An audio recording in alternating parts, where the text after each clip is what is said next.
Tingin. Tumayo ka, tayo. Yan.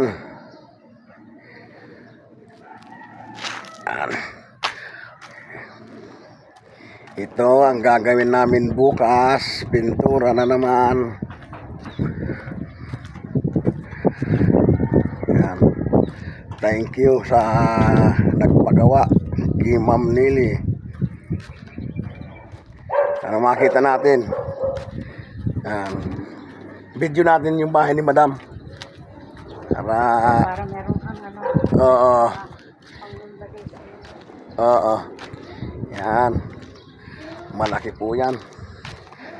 Buong bubong pipinturahan. Saan? Palit gutter. Yan sa likod. Bukas kami mag-uumpisa pero may nagbabakbak na ng gutter ngayon eh. Yung isang bata ko. Ayan o. Sa isgit pa rin.